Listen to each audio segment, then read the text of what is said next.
TV Al-Waha. Hot Inspiration.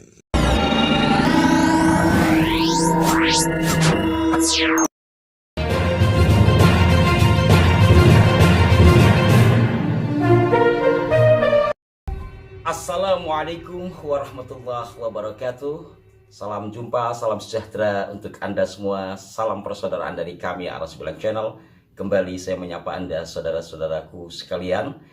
Dan dalam kesempatan kali ini kami akan memenuhi permintaan sejumlah saudara-saudara yang ingin mengetahui perkembangan dari persidangan Gus Tom dan Gus Puja di Pengadilan Negeri Bangil, Pasuruan, Jawa Timur terkait dengan pembongkaran cungkup makam kaum Ba'alwi yang dinyatakan sebagai bangunan ilegal.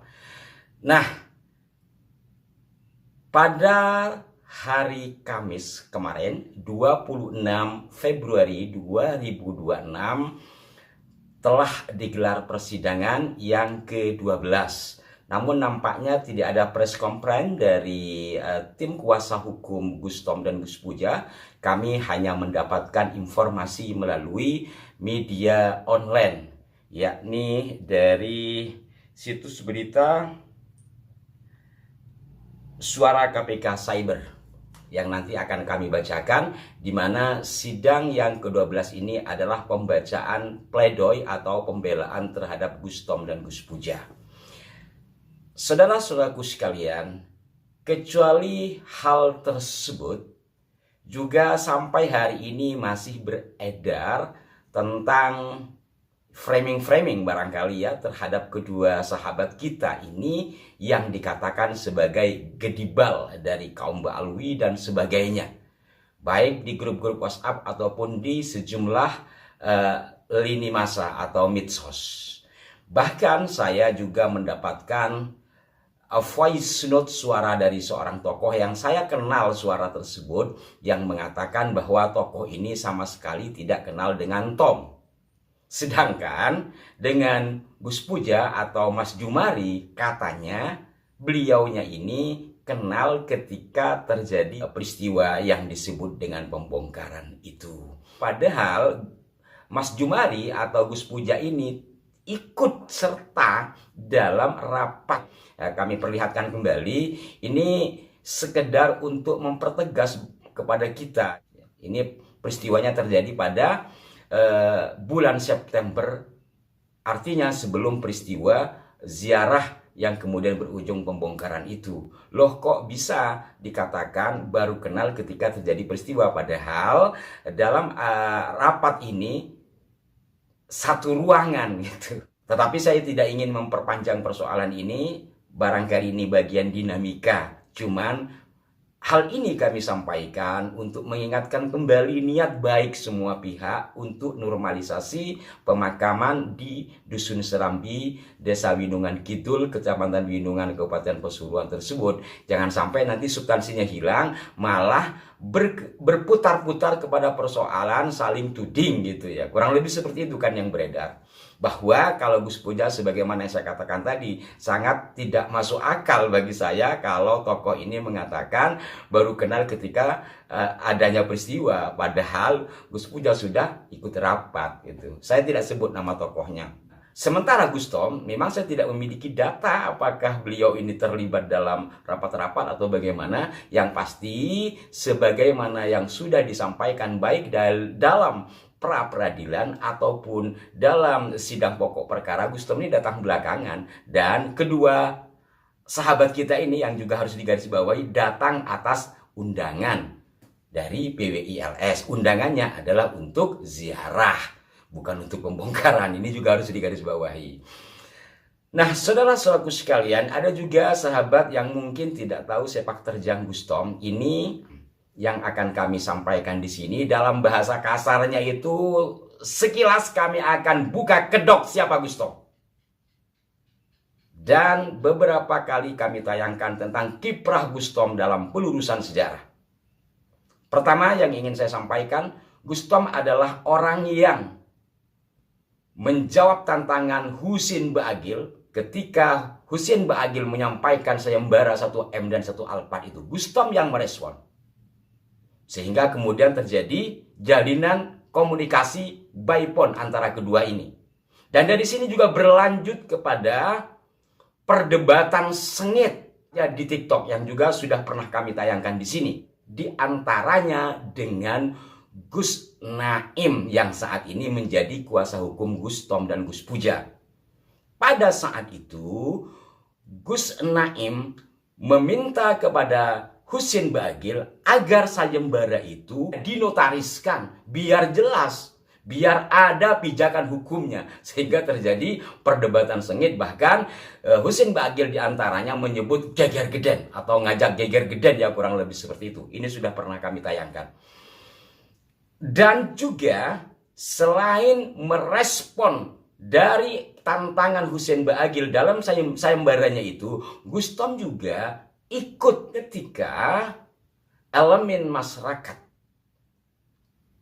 yang diantaranya adalah PWILS melaporkan Husin Bagil ke Polda Jawa Timur. Dan selain ke Polda Jatim juga ada audiensi dengan pihak Cagar Budaya Jawa Timur. Di sini juga Gus Tom ikut. Artinya apa? Kedok di sini bahwa Gus Tom adalah orang yang benar-benar peduli akan sejarah dan dia mengetahui beberapa persoalan dan berani menjawab tantangan Husin Bagil. Nah, kecuali itu juga dari video yang kami miliki dan sudah kami tayangkan di sini sebagai bukti bahwa Gus Tom ini memang orang yang konsen terhadap pelestarian cagar budaya dan tinggalan-tinggalan sejarah yang ada. Dan untuk lebih jelasnya, sebelum kami mengulas jawaban atau pembelaan dari kuasa hukum Gus Tom dan Gus Puja, kami akan putarkan salah satu kedok Gus Tom ketika menelusuri sejarah di Jawa Timur. Ini kata, oh lama sekali. Nih, 30 sentian tebalnya, 5 senti. Nah, ini saudara saya. Ini situs yang harus dilindungi. Jangan sampai dibalawikan, saudaraku. Seperti itu, saudaraku. Jadi, teman-teman yang dekat punden-punden mohon bergerak di lapangan, mengecek punden-pundennya, makam leluhurnya, desanya. Apakah masih orsinil, apa sudah ada yang dibalawikan. Area makam kuno yang ada ya, di Keraton. Ini adalah kilasannya, nanti lengkapnya insya Allah akan kami taruh di kolom deskripsi. Bahwa pada dasarnya, kalau ada yang menanyakan Gus Tom itu siapa, nah, disinilah kami buka kedok dalam tanda petik biar kita tahu.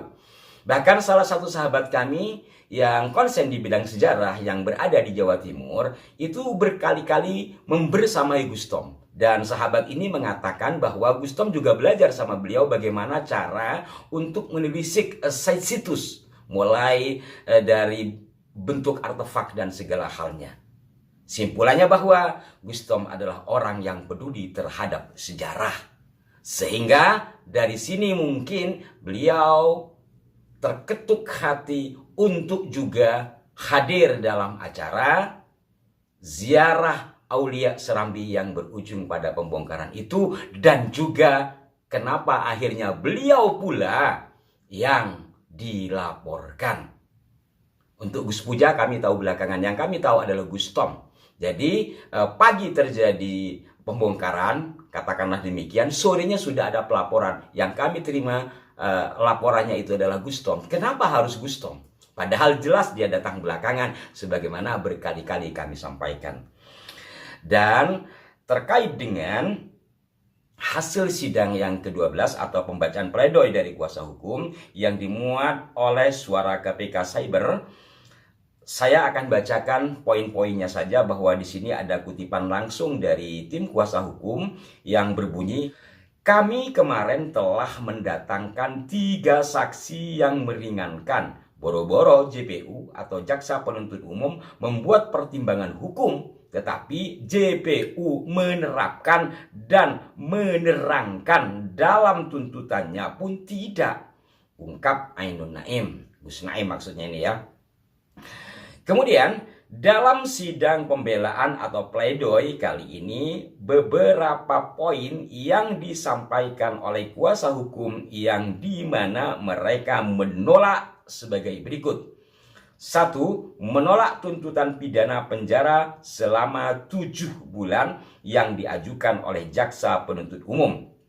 Kedua, menyatakan bahwa perbuatan para terdakwa hanyalah bentuk kekhilafan dan tindakan spontan yang dipicu oleh provokasi keadaan dan pembiaran otoritas di lapangan. Ketiga, menjatuhkan putusan pidana yang seringan-ringannya dengan mempertimbangkan seluruh fakta-fakta yang meringankan, dalam kurung kejujuran kesatria, penyesalan mendalam, permohonan maaf, status sebagai tulang punggung keluarga, serta fakta bahwa bangunan yang ditertibkan adalah bangunan ilegal tanpa izin. Keempat, memerintahkan agar para terdakwa segera dikeluarkan dari tahanan setelah putusan diucapkan. Ini beberapa poin terkait dengan pledoi yang disampaikan oleh tim kuasa hukum Gustom dan Gus Puja. Semoga harapan dari kuasa hukum ini menjadi pijakan oleh Ketua Majelis Hakim terhadap dua saudara kita ini. Mudah-mudahan nanti ketika putusan benar-benar dibebaskan. Nah, saudara-saudara sekalian, kendati nampaknya dari tim kuasa hukum tidak ada preskom, kenapa kami tetap menyampaikan pertama yang saya katakan tadi sebagai bagian dari tanggung jawab jurnalisme agar sahabat-sahabat yang menunggu-nunggu tidak bertanya-tanya walaupun hanya kilasan yang kami sampaikan.